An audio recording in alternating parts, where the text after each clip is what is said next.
in the Air Force for 3 years. I enlisted to get the GI Bill.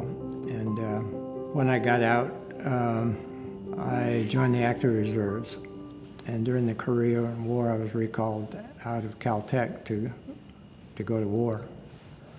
And they sent me to Casablanca instead of Korea. I had to spend 15 months. Most guys spent 21, but I signed a document going in. If I was surplus, I could get out 6 months early, so I did. And much to my chagrin, I got out early. I wanted to stay another 6 months. Because? Because I was in Casablanca. They sent my car to me. I had a French girlfriend, and we had a trip planned through Europe with my car. It's supposed to be war.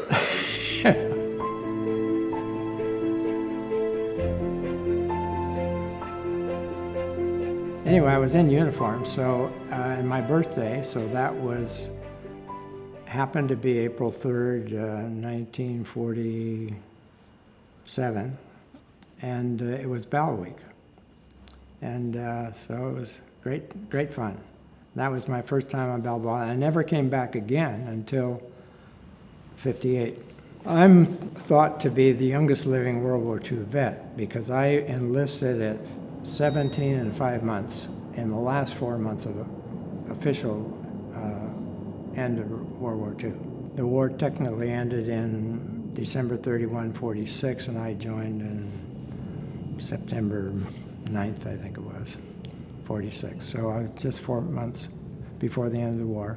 But that got me the World War II medal, which I have, and which I got a year ago. A little late, and I spent most of my time on Guam until I got tired of being an auto mechanic. And I went to the education officer, and I said, there must be something better. I joined to get the GI Bill to become an engineer, and auto mechanics is not getting me there. So he said, well, look at my grades. He said, here's a catalog of all the schools available to anybody in the Pacific. You're eligible for any one. Pick one, and I'll send you. So I went through the catalog looking for the school of the longest period, the farthest from Guam. And I got to go to Yokohama, Japan, and went to Keio University for radar school. And that's where I learned I had a natural aptitude for electronics. Decided not to be an aeronautical engineer. I would get out and be an electronics engineer. And that's what I started to do when I went to Caltech.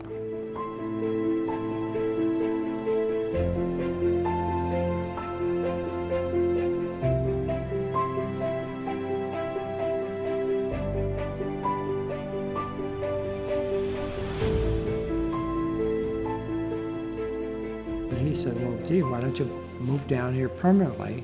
We'd already been in love with the place. We've been down here so much. You remembered that week. And, yeah. So we did that, and I've been here ever since. That's 25 years ago.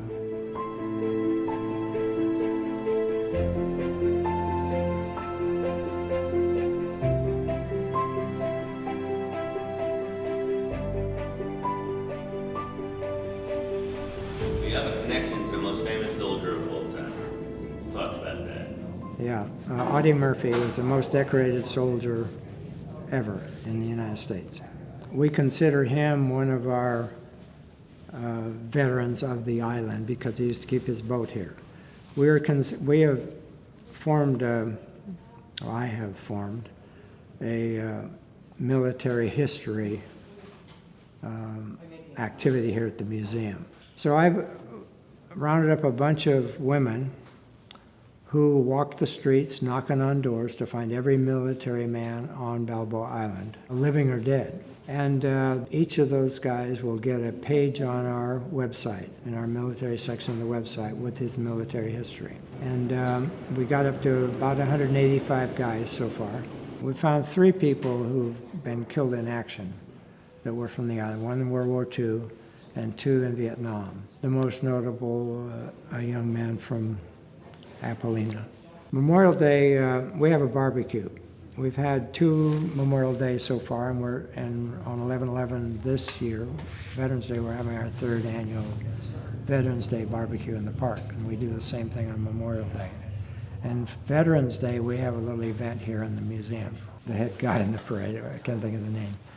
Grand Marshal, you were. Grand Marshal, yeah. So my wife and I rode in a car driven by Vietnam vet friend of mine. Riding behind me was a couple in an amphibious Jeep.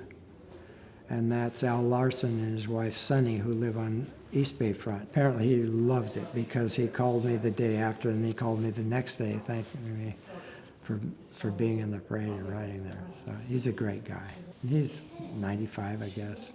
And so we've got a lot of great vets. For what you did then and what you're still doing now, thank you for your service. That's fun. Thanks for caring.